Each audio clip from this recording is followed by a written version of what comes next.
Good morning, everyone, and welcome back. I am super excited for this author that I'm interviewing today. She has written over 80 titles. We are talking USA Today bestseller, and I actually follow her in one of her groups that is really about abundant mindset, how to make it to the next level of your career. And I was following her journey as she was reaching USA Today bestselling list, but at full price instead of what she would usually do as a sale price. So I kind of got a bit of a taste for her work. And if you watched my previous interview with Nicholas Eric, you might have heard that we've already mentioned her a few times.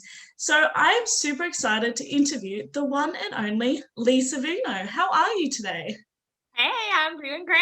So excited to be here. Thanks for inviting me. Yes, me too. I absolutely love your Facebook group, and obviously we're going to get into that. But first of all, I want to hear where you started. What made you decide to write your first book? What was the process like?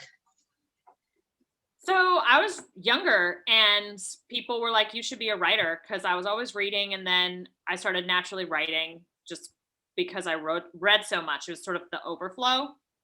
And my parents were adamant that we had, all of us had to go to college, and people were telling me I could be a writer. I did online writing classes at one point, and the teacher said, you have the makings of a professional writer. But you're so young, you don't really know what you want to be when you grow up. And I don't think being an author was really on my radar. It was like, how do you do that? I don't know. But I did end up going to college and majoring in English with a concentration in creative writing. And that's how I wrote most of my first book, was with an advisor. And I would just sit with him every week and then blow through as many words as I could. And that manuscript ended up being about 96,000 words, and it won a prize.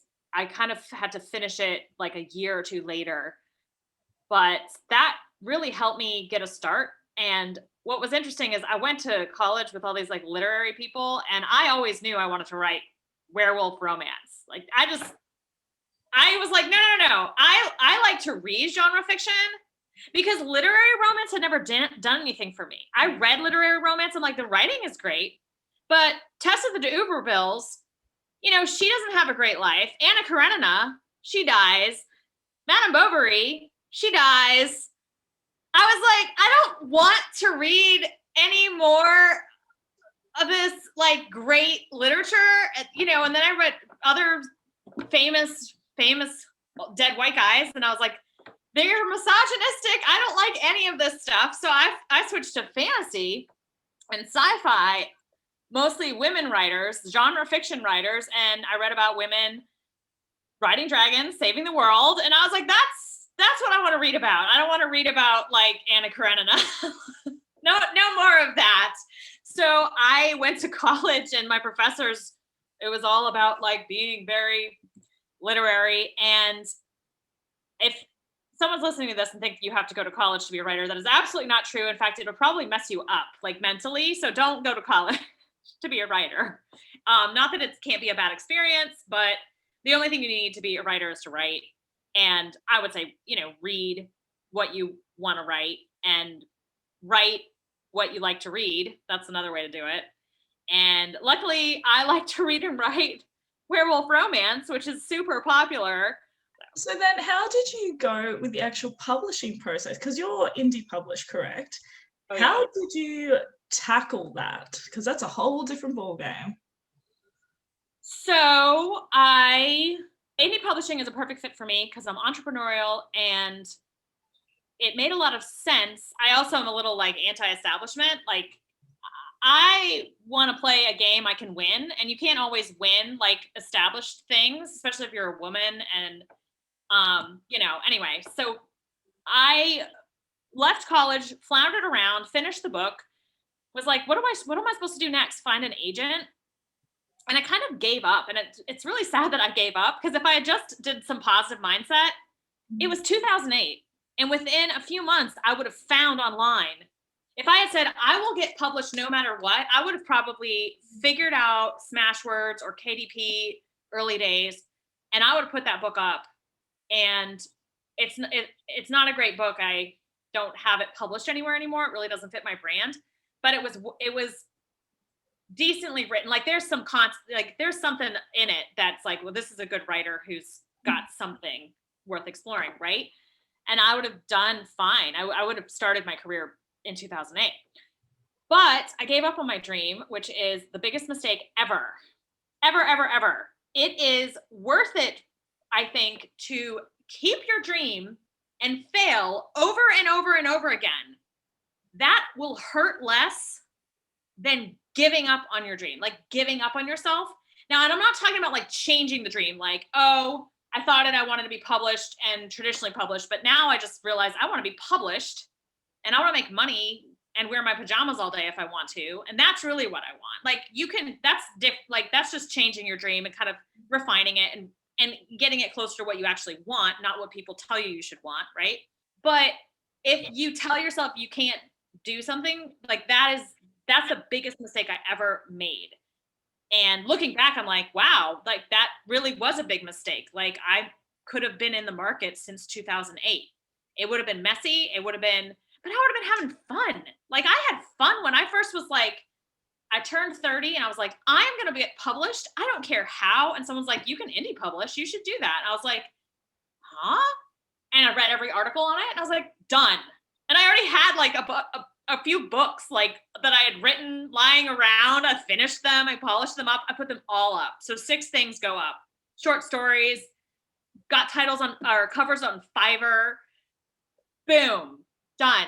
And I was so happy because I wasn't giving up on myself anymore. Now, are those 6 books up anymore? No, they are not. Okay, we're talking a lot about mindset and abundance, which I absolutely live for because I am totally on that wagon. Why you have started a Facebook group called Author Millionaire Mindset, I believe. Is that correct? Renee's group is Millionaire Abundance Mindset or something like that. Millionaire Author Mindset. Okay, gotcha. My group is Millionaire Author Mastermind. Right, gotcha. That's probably confusing, but Renee and I are kind of the same person. So if you just find one of us and then but my group, hers is really focused on mindset, which really that I used to do author coaching and now I do only like mindset coaching. I'll tell you a little bit of what to do, but as an author, but I really want to work like on this up here because that's really what stops people. But Millionaire Author Mastermind is more focused on sales and marketing and what can you do to level up your author career. And it was a group that I wanted to create as a safe space for people who want to make a lot of money from their books and be like, hey, I want to make $1 million a year from my books. What do I do? We're going to talk about it. And if you don't want to talk about money and books, don't join the group, right? So that's what my group is about. And I think too, so just for everyone, Renee Rose, who we will be discussing about shortly, is one of Lee's co-writers. She's also fabulous. But I think a lot of people really struggle with when it comes to mindset, particularly, especially, we have the misconception of the struggling artist act.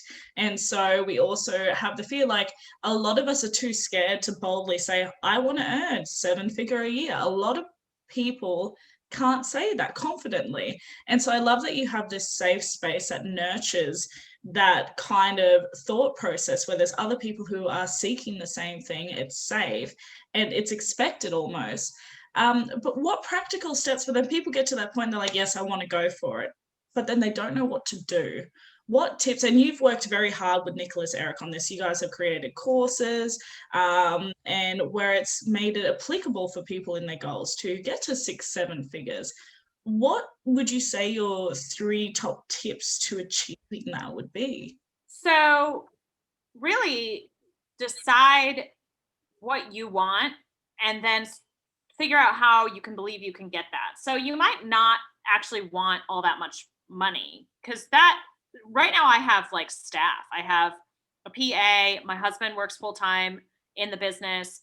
You know, you might not want to do that. You might just want to write books, get a cover on Fiverr, put it up there, whatever, not really market and just and you're more focused on, I get to do what I love. I get to tell stories that I love that not a ton of people read, but maybe it's more niche. And but I'm doing what's fun and I can work in my garden in the afternoons, and I can, I have no commute except to the coffee pot unless I want to go out to a coffee shop to write.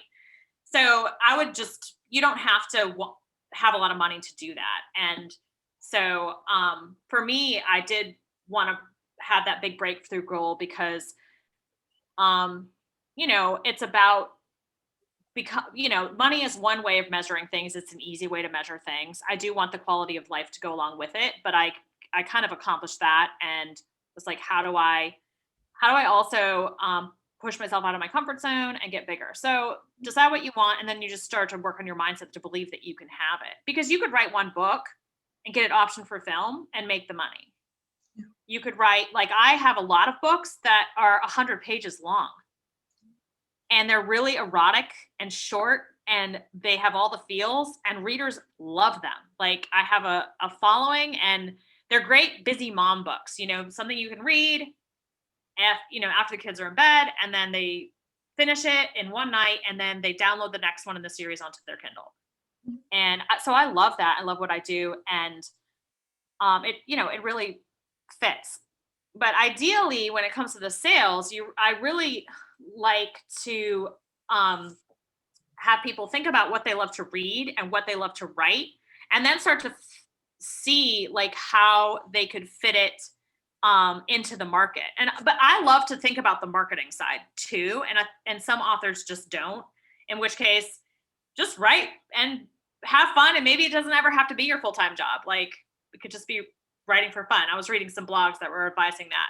But I like the marketing side. So I'm like, well, what do I love to read? What sells? How do I position it to sell? And I usually look for tropes, So for me, werewolf romance, it's easy. You put a wolf on the cover, and you put a guy with no shirt on the cover. And so those are the tropes. That's what you market. But this is where the art comes in for me.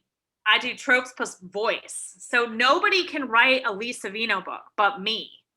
And I'm really into that because, I had that epiphany where I was like, I write Lee Savino books, like whether it's a sexy werewolf or a sexy alien or a sexy billionaire or sexy, because Lee Savino writes whatever her muse wants. It's just all sexy. It happens to be mostly werewolves. Or it just is. And so I kind of learned how to position it to the market. And I have fun with that. And then the other thing that I am focused on right now comes from a quote. I'm going to pull it up real quick. It's on my desktop. So it's about keeping it simple. And this is by the author who wrote We Should All Be Millionaires. And that's her new book out. And she has a company called Hello 7. And she's a Black woman, and she's all about, representation and women and Black women and people of color, and also, queer people. Like, we should all be millionaires. Like, it's good to have, if you want the money, go get it. And that's what her company's all about. And she just wrote this book, and I got one of her emails, and it said this: keep it simple. Don't try to do all the things in an attempt to make more money. Focus on one strong offer and promote the shit out of it. Then watch the money flow to you. So for marketing, for me, what was so powerful about Nick and I's course, the 6-figure author course that we did back in January, that's up on his website, and you can watch his interview, I guess, to hear about that, was he really has us dialed down into what's working, and then you figure out your strategy for the year. And what's funny is I went into the course and I was teaching it, but I had one strategy. And then after I applied everything that we were teaching in the course to my own business, that's when I was like, holy crap, I don't need to do that strategy. The strategy I thought up was a lot more work than I really wanted to do or needed to do. And I realized I already had one strong offer, which is the Bad Boy Alpha series, Sexy Werewolves. Again, it's always Sexy Werewolves, with Renee Rose. And she's magic. And she says that we're both magic, and it's true. Together, our books are great. We have over 14 of them. Like, we just keep writing together, and it's fun. We have more to write. And the last book, my last release, hit the USA Today. Why? Because I focused this year. I was like, well, out of all of my business, this 20% creates 80% of the income.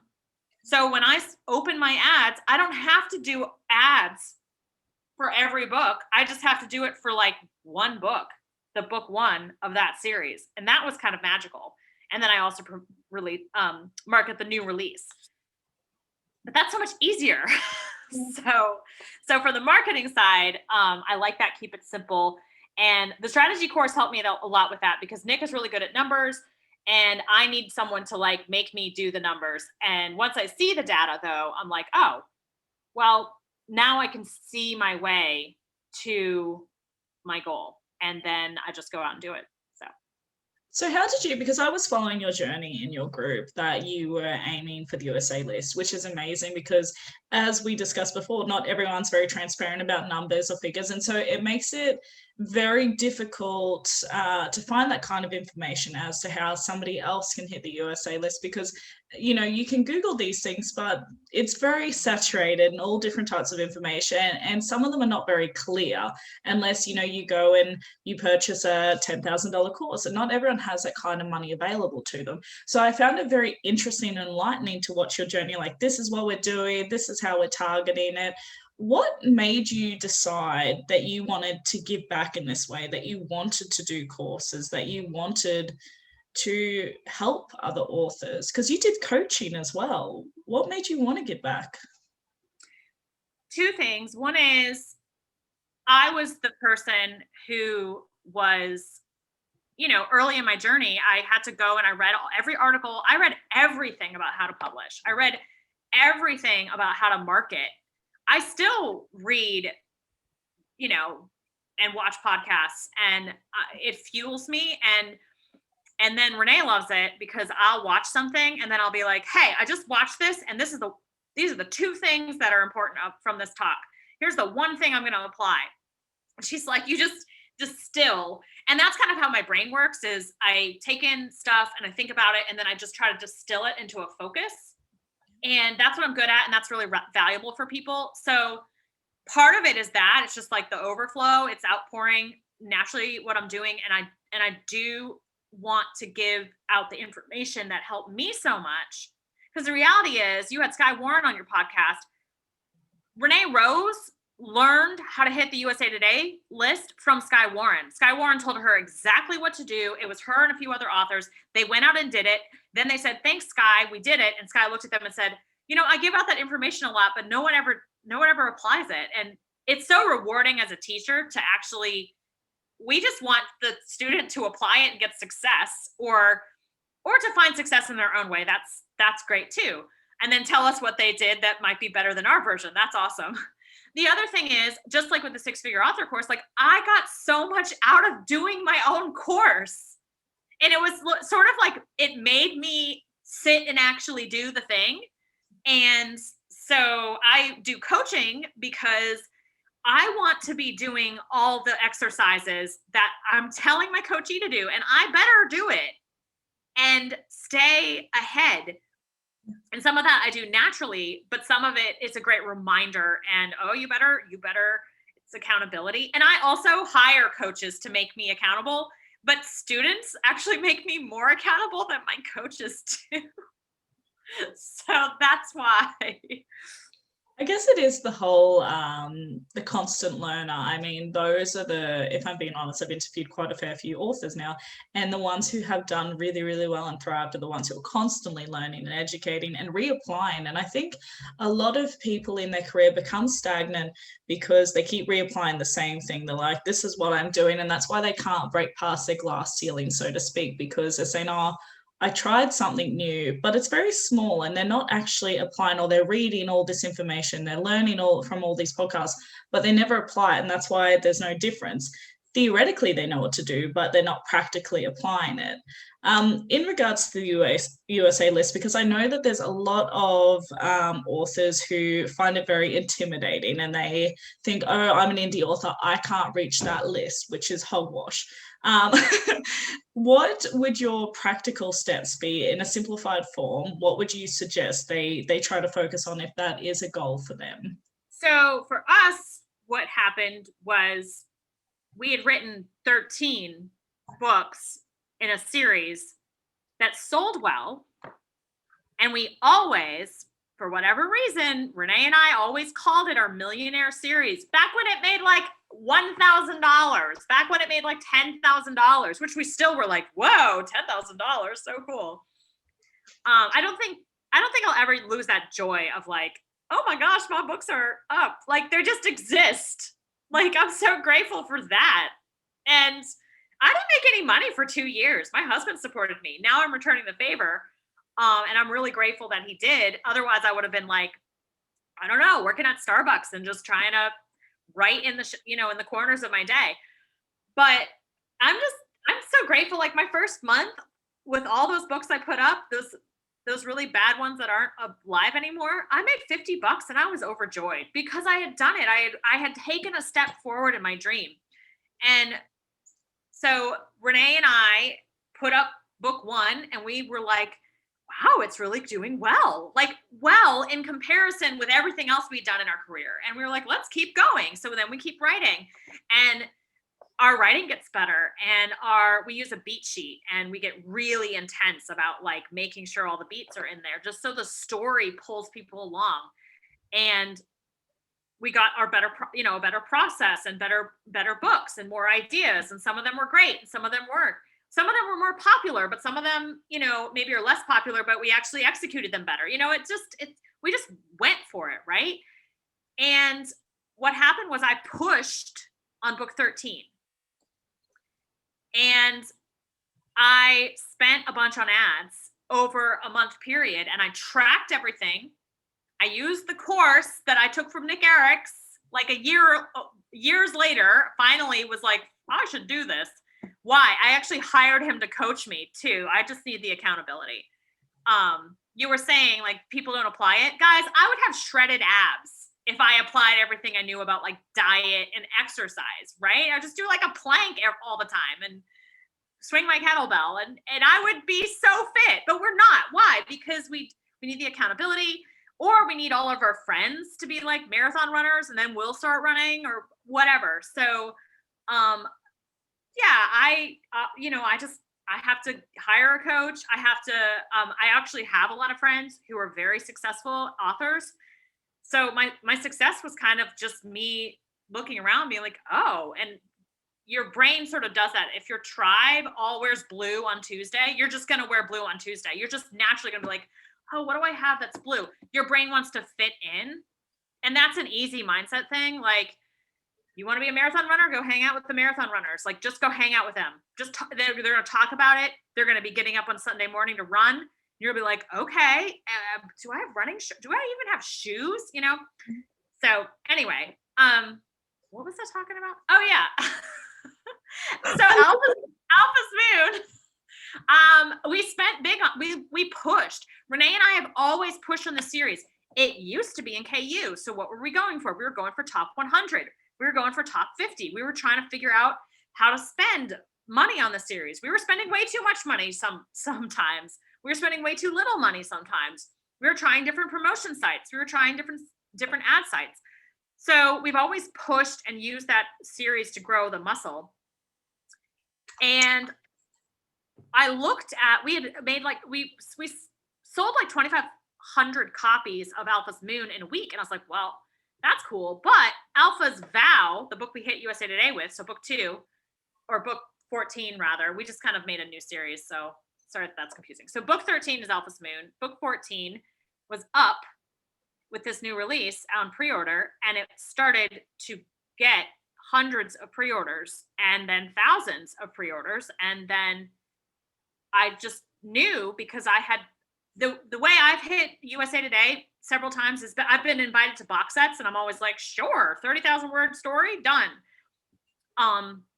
So I've watched the process. Renee has hit with like sale books and book clubs and all that too. But I was involved in those, and those were very educational processes. And then you kind of know, like, you have a couple thousand pre-orders that are all going to hit on a Tuesday, and your book is wide. You can do two things. You can do nothing. That's one option. You could push a little bit. You could push for profit, which is what I think I'm going to do with the next time, is like really try to optimize for profit. Or you can just go all out for USA Today. And so that was the option we chose. I thought it'd be fun. We'd hit top 100, and now it's like, well, now it's time to do the wide version of that, which is USA Today. And we actually got more than enough sales. We were in the 7,000 range. And so we hit 76th USA Today list. So I didn't need to spend that much, but it's fun to have a big goal like that for me, because I'll push harder than I would otherwise. And it's like, do you really need that to do that? No. But like I said, and now it gives me an option. It's like book 3 has 1,500 pre-orders now. And I'm like, okay, it's going to come out on a Tuesday. And I want to see how much profit we can make on this one. So I'm not even going to advertise it like until we're a few weeks out. I will test ads at a low budget, and then I will strategically like run the ads that I know are going to be the most profitable, and I'll track it all. And then I have the data, and I'll be like, okay, what do we want to do for book 4, which will be book in the total series, book 16. It's a lot. So, and then book 17, and then book 18, and then book 50. Like, what else is possible? So I do have a question coming off that, because I'm so excited by all these goals. Like, it's amazing, and I love ambition. I love goals. I love people who just really shoot for the goals and dreams, and it's so amazing. What would you say, because it takes a lot for people to get to that point, what would you say you had to do to overcome your hurdle of yourself? Because before we were talking about mindset, and I know sometimes when things come in, when people ask for certain things and it comes in too quickly, they inevitably push away, like, oh no, I'm actually not ready for this. Did you find that you had any of that, or you were like on the motion, fast pace, you were in it straight away? Oh, no, I've always had that. And I think at every level, you're going to have deep down this belief that you're not good enough. I believe that we're meant to grow and expand in our life. And we'll be like, I want to swim in a pool. And then we're supposed to like be like, oh, okay. And then go and do it. I want to eat fish, just whatever it is, whatever pops in your brain, variety or the same thing, whatever. We're supposed to go and explore life in different ways and expand in that way. So the only thing that stops us is ourselves. And we stop ourselves because if we didn't, we'd be like toddlers running into traffic. Like, our brain is like, no. And that's good. That keeps us alive in a lot of ways. However, hitting USA Today, getting, I want to get to like, my next thing is like, I want 10,000 pre-orders, I want to like really, just the next goal, right? That is new. So my brain is like, uh-oh. And it thinks that it would be as bad and scary as running into traffic. Really, it's like our brain is the primal part of us. It wants to keep us in the cave, safe. Do not ever leave the cave. You might step on a snake and die, right? And that's actually why we like stories, because the stories that we like are like, I went to the watering hole and out jumped a saber-toothed tiger, right? There's conflict and an antagonist. And then I did this and this and this, and I lived to tell the story. And our brain is like, boom, dopamine hit. This comes from a book called Wired for Story or something like that. It's really interesting. And Lisa Cron, I think. I'll have to look that up later. But we get that dopamine hit at the end of the story because our brain's going, listen to this. It might save your life. Now, what's cool is we get the same dopamine hit, like listening to the saber-toothed tiger story, as we do a werewolf romance, or, we'll hear about Luke Skywalker blowing up the Death Star, right? So that's why the beat sheet is something I really study, is because it is optimizing that story and helping me kind of plot through it. As a natural pantser, I just want a little bit of like a crutch. So if you have a new goal, I don't care what it is, you have to convince your brain it's safe. So my son's going to start kindergarten. So what we're going to do is take him to the kindergarten before day 1. If we just took him day 1, he would probably be upset. Now, maybe not. He's really eager to be around more kids after being in quarantine.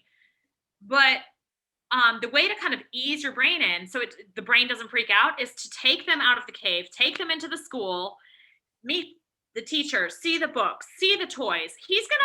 My goal is that on day 1 of kindergarten, he's going to be like, go away, mom, no tears, no fear. Now, if he has fear, that's okay too, because fear is protection. It's great. It's good. I'm okay with my son breaking down and crying.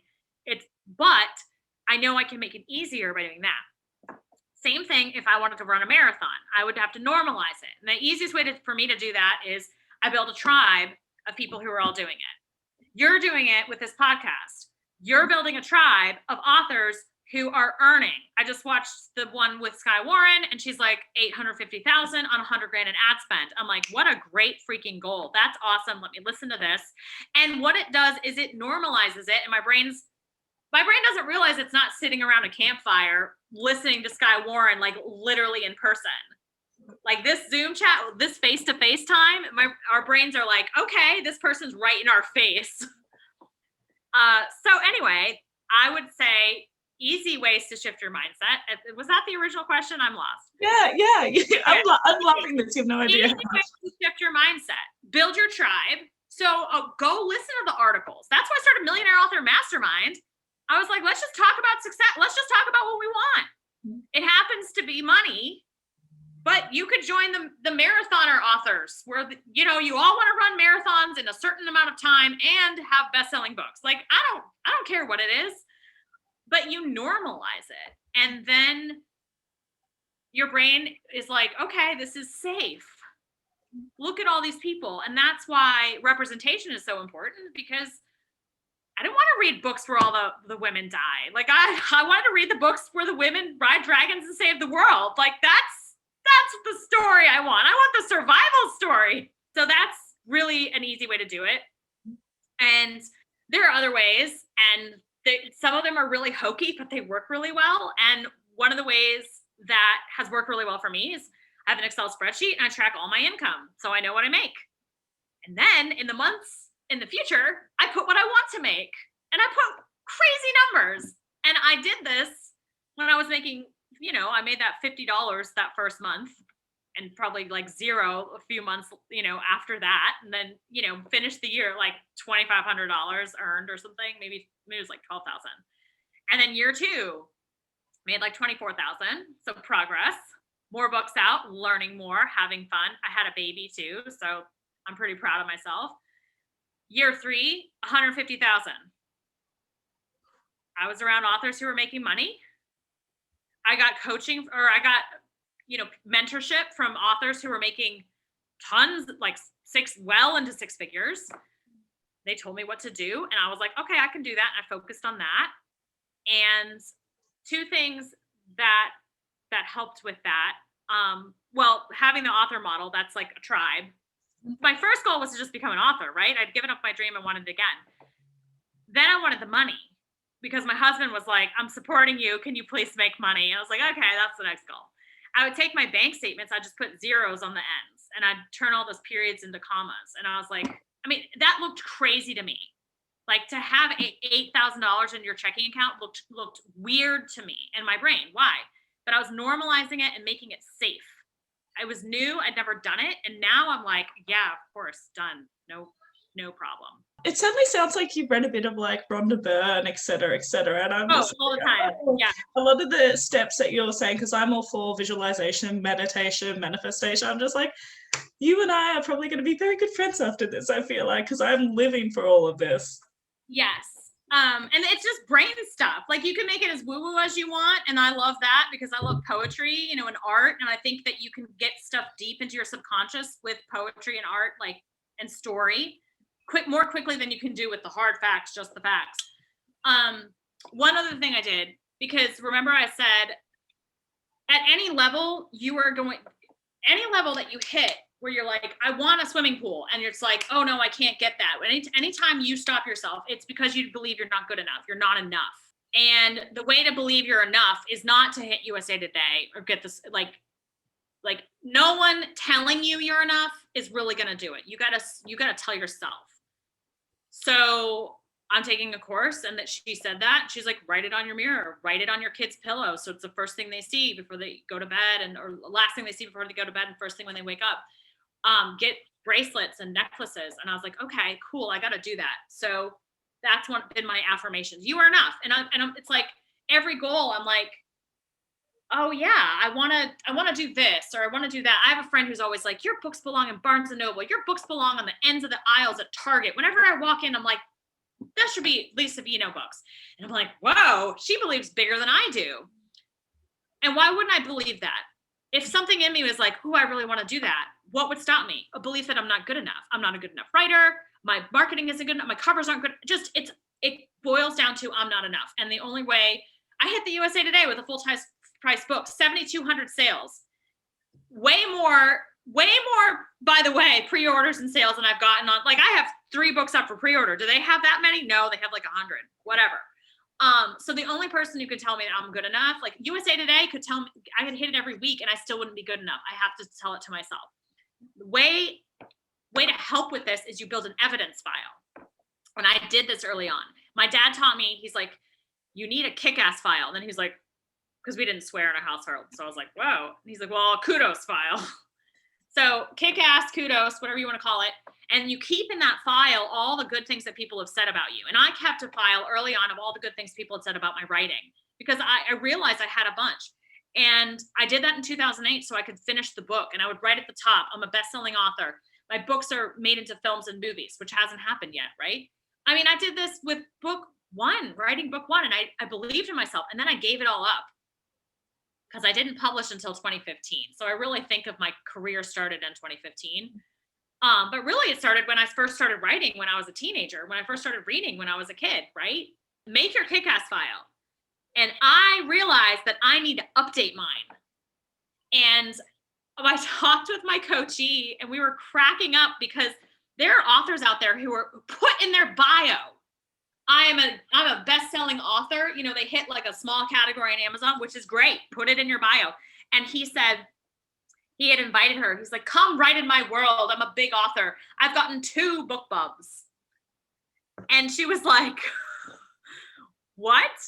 And then we both we were like, wait a minute, we've gotten book bumps too. Why don't we think that's a big deal? It's a big deal if we think it's a big deal. So I updated my kick-ass file. It's like, I have gotten 12 book bumps. I have hit the USA Today 5.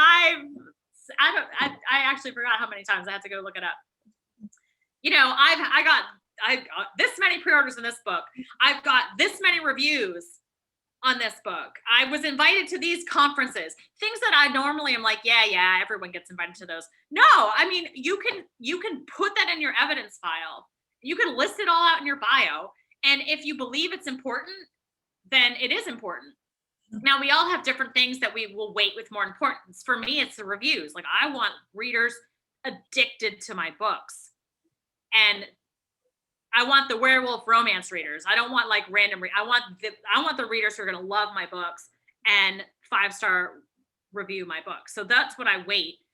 So I'm going to put it.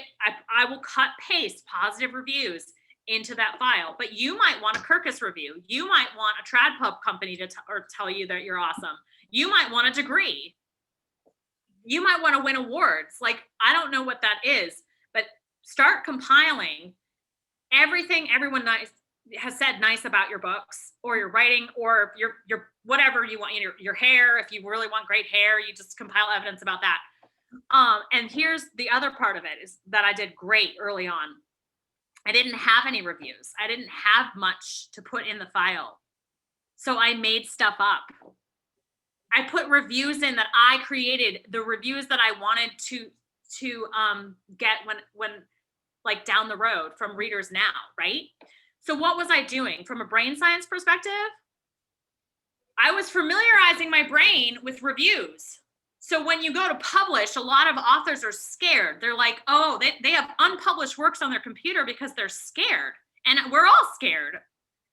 Watch Stephen King freak out about his 1-star reviews. Like, we're all in the same boat here.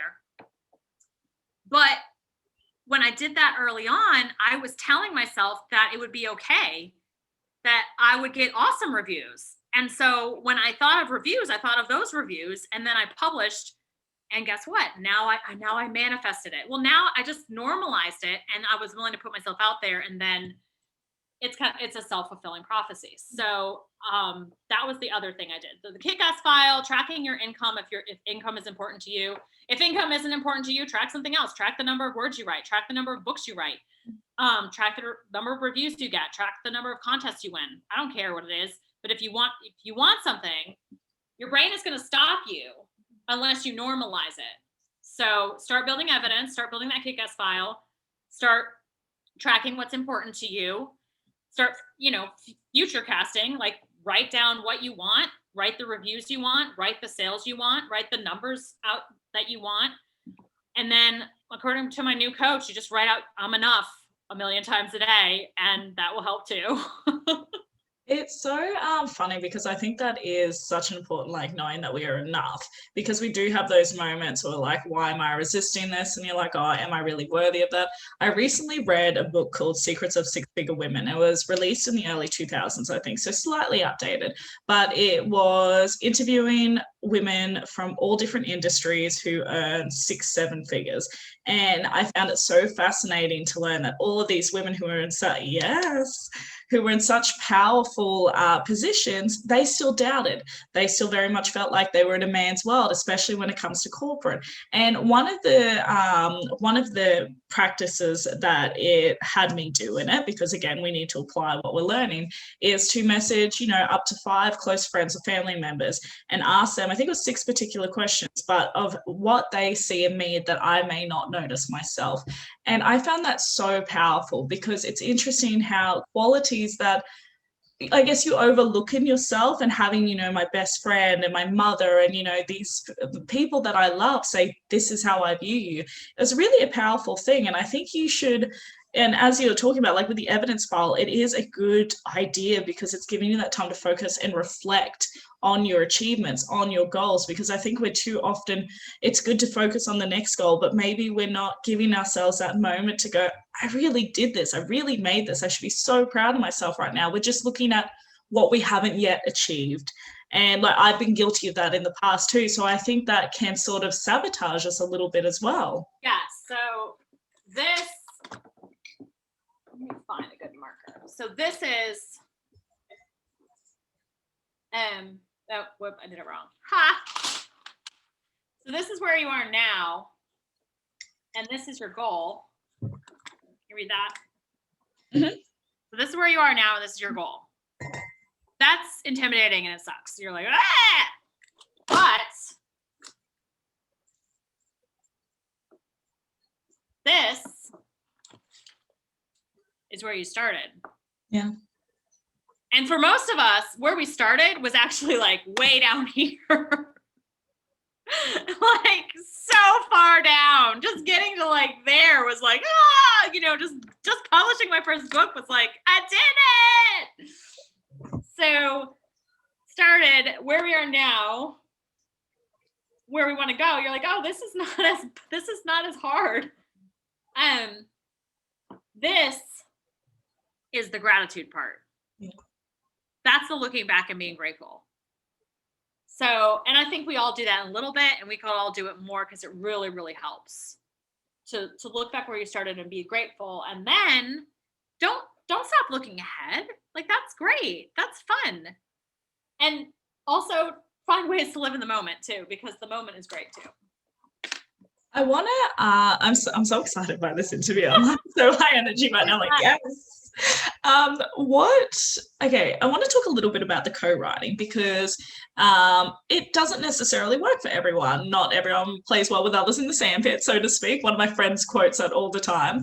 But you've had a lot of success with it, with numerous authors as well. So I'm wondering if you could explain to us the process that works for you, for any authors or writers who are watching now who are thinking, maybe I could co-write with another author, but how does that work? What does that look like? Yeah, so I actually did a YouTube video on this. You can find it in the Millionaire Author Mastermind, or you just look up Lee Savino on YouTube, and there's a co-writing. First of all, if the thought of co-writing is abhorrent to you, don't do it. Like, You don't need to co-write. Like, it's okay. You can collaborate in many ways. Like, you're doing this podcast. There's many ways to like build your tribe and whatever. For me, co-writing sounded fun and cool. And I first collaborated with a lot of different authors in marketing efforts, especially those USA Today box sets where I watched Renee Rose outwork everybody in the box set. And from day one, we like connected and talked about marketing, talked about being big authors, right? She actually went to school for English and won awards too in poetry and stuff, trying to find her way, right? And then she was a technical writer and ran different businesses, and then found, self-publishing and writing. Anyway, I collaborated with people first. So that's a really easy way, before you jump into a project that's 80,000 words later, you're pulling out your hair. Like, don't do that to yourself. You want to collaborate with people and play nice in the sandbox. And if you don't want to even do that, then like, don't worry about co-writing, right? Unless you just have a BFF who they're as grouchy about people as you are and you get along in that way, and then you co-write with them, then that's cool. So co-writing is about trust, right? It's about working on a project, and I like to think of it as, I'm going to do my best, but I'm not going to get precious. I'm going to do my best, and then I know that this other person's going to make me stronger as a writer. For me, it's very important that I love their books, their prose, their story, because the writing is so important to me. I was a fan of Renee Rose's writing before I ever met her. I was a fan of her work ethic and her marketing. We are like this on marketing. We know what's important and apply that. And we were a good fit.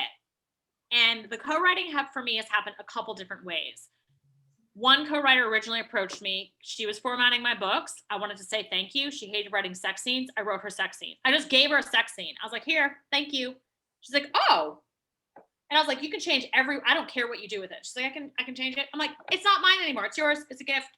Do whatever you want with it. And then it was like, we should co-write. She writes the books. I write the sex scenes. That's how we co-write. She's like, okay, it's time to write the blurb. So we work on that together because neither of us really want to do it. And okay, it's time to do the covers. What do you think of these? And that was really fun for me. And so that was my first co-writing relationship. And then I told Renee, I was like, I'm co-writing and it's going really well. Like, our first book, we were in Kindle Unlimited and we hit 132 in the store. We did not advertise. We had no idea how to advertise anything back then. So I told Renee this. I was like, this is really great. Renee was like, oh, well, remember those 3 werewolf books I wrote for that agent who never did anything with them? You can have them. Tell me what to fit. Like, let's co-write. Take them and finish them. So I took them, and that was the start of the Bad Boy Alpha series. So that was different because she gave me big chunks of 3 books, and they were all in third person. I think third person present tense.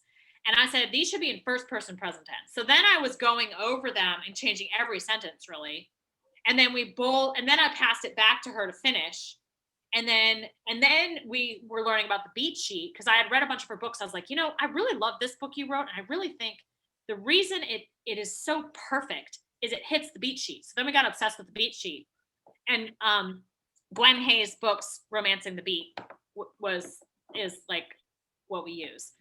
And so we would plot using that. And when we got stuck, we would refer to that. And it really wasn't formal. It wasn't about passing it back and forth. It was like going over the books, making sure they're the best books possible. And, it wasn't really like you read a chapter, I read a chapter.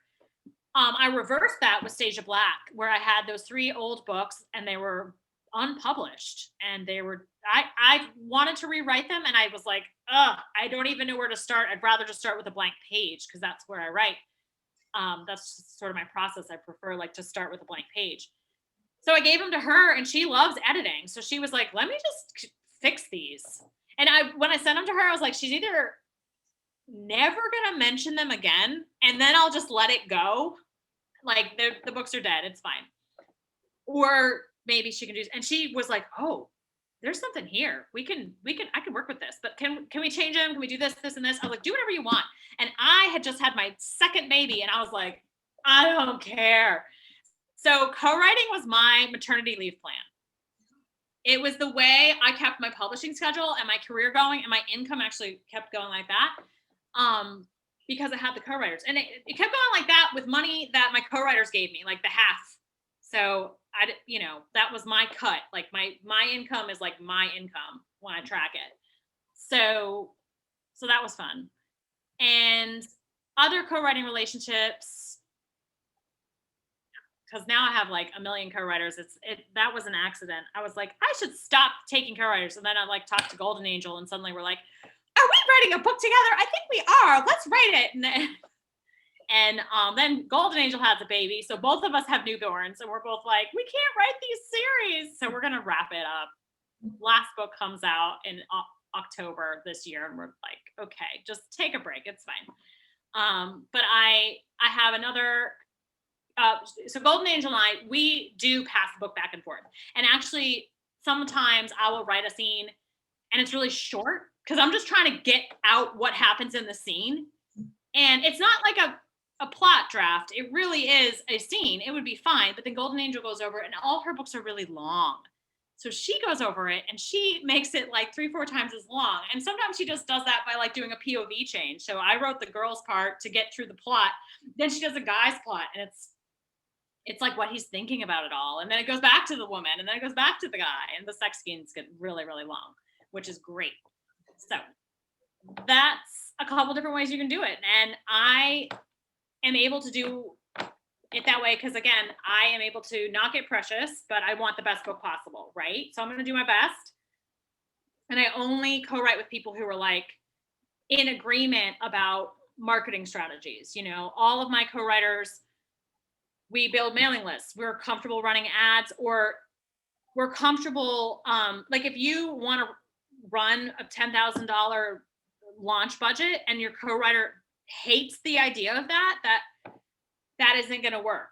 Like one of you is going to have to like figure it out, or you're going to have to compromise, or just do a promo together. You don't have to co-write. Amazing. This is my favorite question to always ask at the end. What is the biggest goal for you? What is the dream that you're chasing? So it really was to earn $1 million in a 12-month period.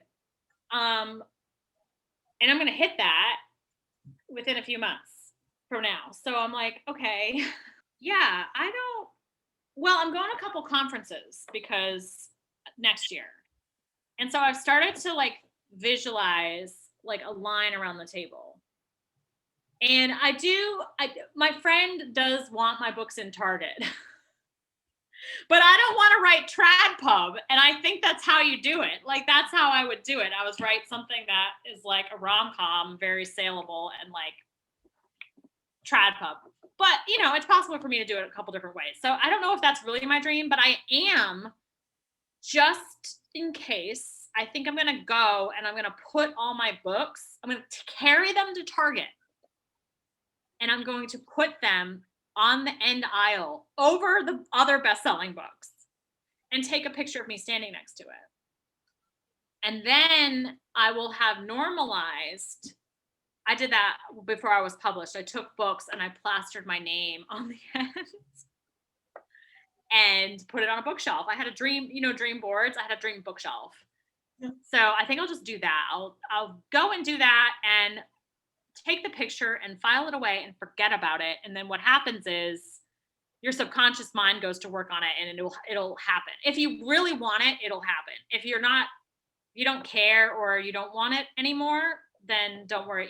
Your brain isn't going to do anything to hurt you. Your brain actually wants to help you. I have a segment called Speed Dating with an Author. So you and I are going to go on a very romantic date. I set a candle. I'm very romantic like that. The first question is, what is the clumsiest moment you've ever had? I have these every day. It's really bad. My sleeves get caught into things. I am a rom-com character. It's kind of awesome though. I'm like, I'm going to put that in a book. I put things in the microwave, they explode like every time. I'm like, don't put your tea in for 5 minutes. Just don't do it. But I'm like not thinking. And So I'm a little bit of a space cadet. So clumsy is just, I mean, it's constant. Like I knocked over a bunch of pictures an hour ago, and I'm like, you should not keep the pictures here because you've done this every time you on the dresser. And I'm like, every time I shut the door, I just slam it too hard. And so I'm putting them on the bookshelf now, or I don't touch them. So yeah, every freaking day. I set my bathroom on fire, and I like turned too close to I don't know how I did this, to a sign, and messed up the door of my Tesla in the same week. That was, my husband was like, oh. I was like, I'm sorry. He's like, no more candles and no more driving. I'm like, I don't know how you get around that. Like, I just. Okay, the bathroom one, I really have to ask about. And the match, the candle was. Anyway, it was bad. The bathroom's fine. The Tesla's fine now. So, okay. But how did you light the bathroom on fire? I tossed the match. I usually wet the match before I toss it into the bin, and I just tossed it in, and it was a little bit, and it tissue paper, and it. And I was sitting down to write in my office over here, and I'm like, I smell burning. Black up the. I melted something in the toilet, so like the toilet at the bottom started leaking. It was. I'll just put it in a book. As long as everyone is okay, everyone's fine. Everyone's safe, thank God. But yeah, I'm like, I need like a babysitter, or I just am a rom-com character who's like really klutzy and finds true love with somebody who's gonna make sure she doesn't explode thing and hire a driver or drive her around everywhere. What are the 3 words that would best describe you? I think we just covered one. Space cadet. Yeah. Oh God. Really positive. And I don't know. Smexy. I like that word.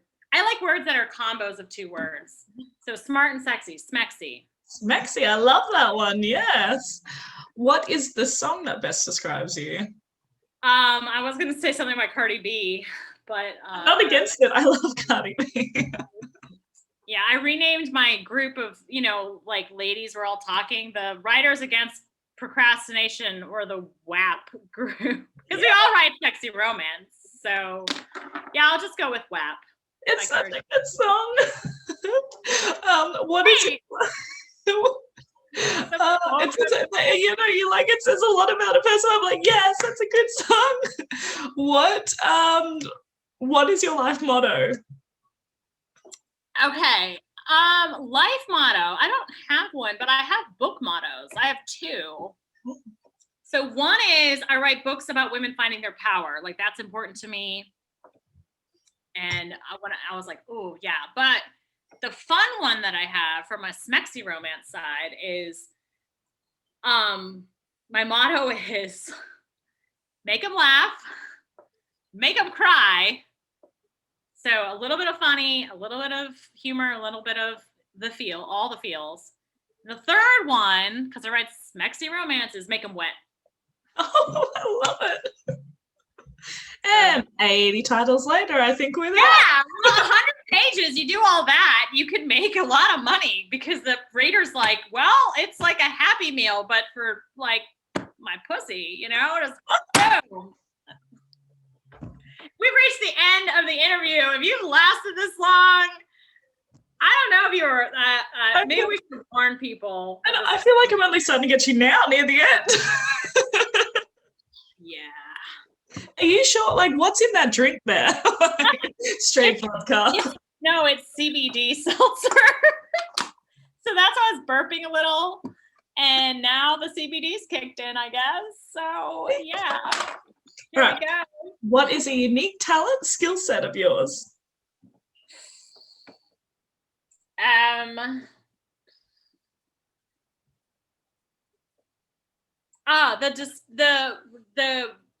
When I read nonfiction, and I like distill it into a few points, or like I take a course and I'm like, what's the one thing I can apply? That's a good skill. Yeah, so that have you taken Becca Syme's Write Better Faster course? I really got a lot out of that. What was the name? Write Better Faster by Becca Syme and the Okay. Write Better Faster Academy. She has a bunch of courses and coaches now. It's really good. I have had such a good time. Thank you so much for coming on. Tell us, where do we find you? Where do we stalk you? What book should we be reading now? Okay, so you can find me in the Millionaire Author Mastermind on Facebook, except not as much anymore because Facebook's really slow now. So, find me on this podcast. Find me, yeah. If I do any YouTube videos about like courses and stuff, I'll just post it in the Millionaire Author Mastermind. So that's on Facebook. But don't join if you don't like sexy romance because there's a lot of us in there. Someone just was like, dark romance is awful. And like everybody piled on her. Like, what do you mean? We love kidnapping in our romance. It's really hot. That's a whole nother conversation. So you don't like dark romance. If you're like trad pub is the only way to go, like no one's going to listen. Like, don't join the group. And if you don't like talking about money, don't join the group. Like, please, like only people who are like, tell me about the money and the WAP. I love that. I love the reverse psychology. Like, what is WAP? Like, I'm not. I love the reverse psychology in this pitch show. If you don't want to talk about money, Joanna, if you don't, like, I'm like, I like those things. I can like those things. I'm going to be in that group. Yeah, I tell people that. I'm like, don't read my books. They're like 50 Shades of Grey, but worse. And then, or don't read my books. It's like too much sex and tentacles, actually, and some of that. Sexy tentacles, like great tentacles. But yeah, no, don't do it. You can find my books at leesavino.com or on Amazon and now wide because I'm slowly going wide. So on every retailer and soon to be coming to like all the gaming apps. And that's really fun. And mostly all in German. Starting to get French going. A bunch of them are already in Italian and 2 are in Spanish, almost 3. I know actually a few more are in Spanish. My co-writers sometimes do them and they're like, hey, by the way, you're getting royalties now from Spain. I'm like, yes. And then 3 in Japan that have sold 0 copies. If you know how to sell werewolf romance in Japan, hit me up. I would love to know. The books sell everywhere else, just not in Japan. Have you ever thought about changing the covers for them into like a more manga style? We need to turn them into light novels. Yeah. It's on the to-do list along with like large print paperbacks and getting everything into audio or German audio or whatever. So, it's on the to-do list. You've like made me want to ask so many more questions now. Like with all of that, I'm like, okay. Good. I talk a lot. That's what I do. It's brilliant. Amazing. So find you on Lee Savino. And what is the book of yours that we should be reading right now?